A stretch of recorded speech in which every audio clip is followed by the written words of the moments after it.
Reading Lesson 114, Video Part 2. Today we are on Chapter 24, Sound the Alarm. Some questions I want you to keep in mind during today's reading are: what did Huck learn about the hotel? Why didn't Miss Thatcher notice that Becky was missing until Sunday? Why didn't Aunt Polly telephone the sheriff when Tom didn't come home? How did the news about Tom and Becky spread? And what evidence of Tom and Becky did the searchers find? All right. Chapter 24, Sound the Alarm. Just as Huck completed breakfast at the Welshman's house, there was a knock at the door. The boy jumped for a hiding place because he did not want to be connected, even remotely, with the events at the widow Douglas's house. Several ladies and gentlemen were at the door. The widow Douglas was among them. Groups of citizens were climbing up the hill to stare at the gate. The news had spread. The Welshman had to tell part of the story of the night to the visitors. The widow's gratitude was lavish, but the Welshman said, "Don't say a word about it, madam. There's another person you should be more thankful to than you are to me and my boys, but he won't allow me to tell his name. We wouldn't have been there if it hadn't been for him." Of course, this statement excited curiosity, but the Welshman refused to part with his secret. Then the widow Douglas said, "I went to sleep reading in bed and slept straight through all that noise. Why didn't you come and wake me?" "We judged it wasn't worthwhile. Those fellows weren't likely to come again. They hadn't any tools left to work with. And what was the use of waking you up and scaring you to death?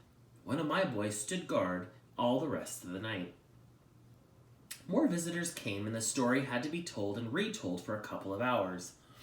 Everybody was early at church that Sunday. The stirring events of the previous night were discussed a great deal. News came that not a sign of the two villains had yet been discovered. When the sermon was finished, Judge Thatcher's wife came up to Miss Harper and said, "Is my Becky going to sleep all day? She must be tired to death." "Your Becky?" "Yes," Miss Thatcher said, with a startled look. "Didn't she stay with you last night?" "Why, no." Miss Thatcher turned pale and sank down just as Aunt Polly passed by. Aunt Polly said, "Good morning, Miss Thatcher." "Good morning, Miss Harper." "Tom is missing. I reckon he stayed at one of your houses last night, and now he's afraid to come to church. I've got to settle with him." Miss Thatcher shook her head feebly and turned paler than ever. He didn't stay with us," said Miss Harper, beginning to look uneasy. Anxiety came into Aunt Polly's face. "Joe Harper, have you seen my Tom this morning?" "No, ma'am. When did you see him last?" Joe tried to remember, but was not sure he could say. The people had stopped moving out of the church. Whispers passed along, and uneasiness came into every face. Children were anxiously questioned. They all said they had not noticed whether Tom and Becky were on board the steamboat on the homeward trip. It was dark, and no one had thought of asking if anyone was missing. One young man finally blurted out his fear that they were still in the cave. Miss Thatcher nearly fainted, and Aunt Polly started wringing her hands. The alarm swept from lip to lip, from group to group, from street to street. Within 5 minutes, the church bells were wildly clanging, and the whole town was up.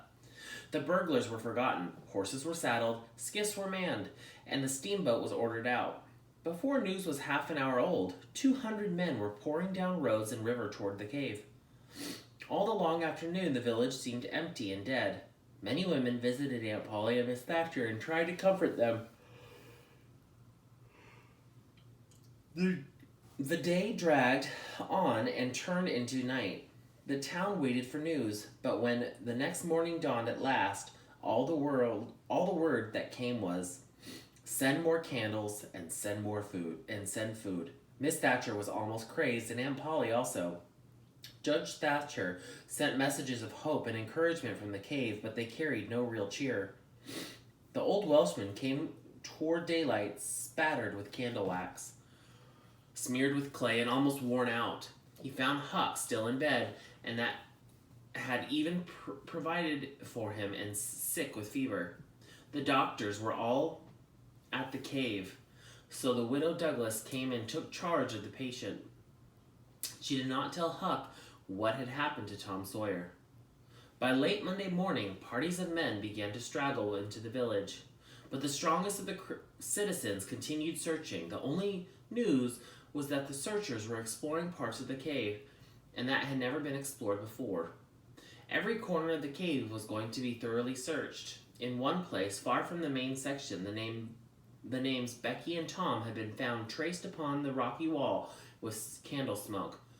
A grease-soiled bit of ribbon had also been found. Miss Thatcher recognized the ribbon and cried over it. She said it was the last relic she had ever have of her child. Some said that now and then in the cave a faraway speck of light would glimmer.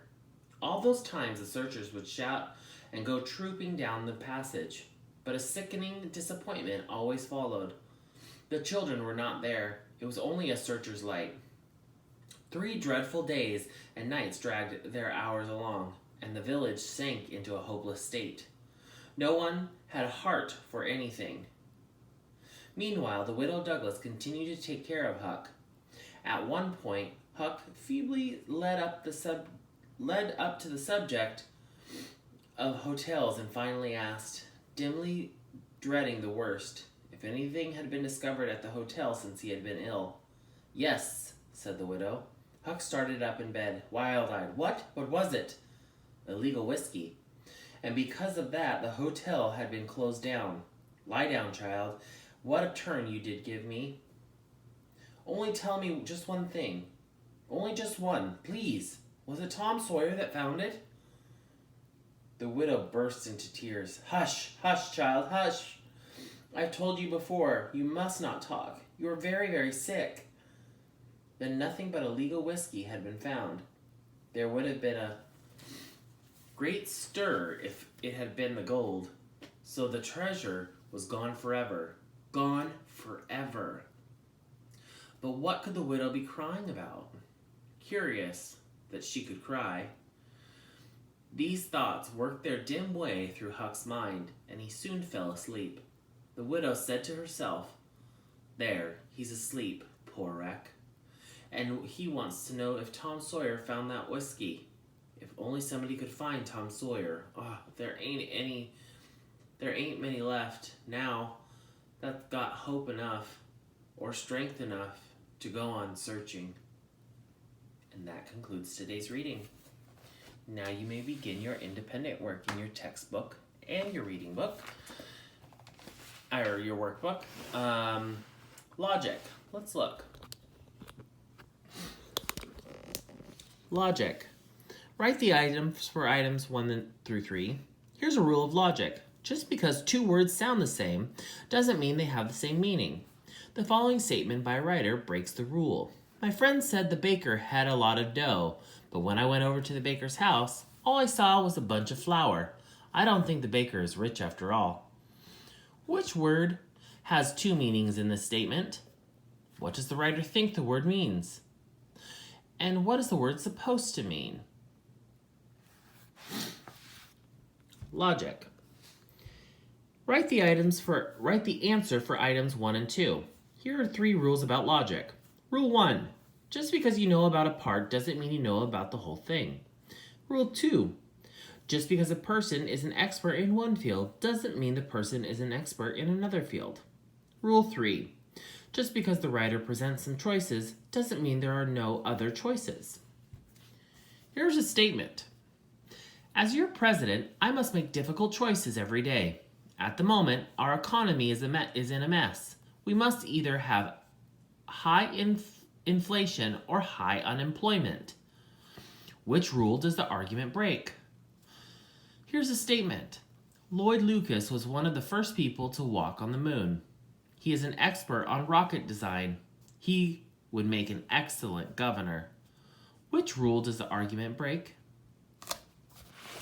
Comprehension questions that I had you keep in mind during today's reading. What did Huck learn about the hotel? Why didn't Miss Thatcher notice that Becky was missing until Sunday? Why did Aunt Polly telephone the sheriff when Tom didn't come home? How did the news about Tom and Becky spread? What evidence of Tom and Becky did the searchers find? Writing. The newspaper in St. Petersburg will probably carry the news stories about the events at Widow Douglas's house and the disappearance of Tom and Becky. Write one or both of those stories. Think about the following questions before you begin. So you're writing a story about either the events at Widow Douglas's or the disappearance of Tom and Becky. Here are some questions to think while you're writing this out. What should the headline say? So this is like a newspaper article, so it's got to have a big, bold, set topic. The first sentence in a news story tells the main thing that happened. What should your first sentence say? Well, what are the two main things that happened? Something happened at Widow Douglas's, and Tom and Becky disappeared. What statements can you get from witnesses or other people who know about the event? Who else was there during these times? What information is still unknown? What are we still wondering about this? What happened? Make your story at least 80 words long. All right, get busy.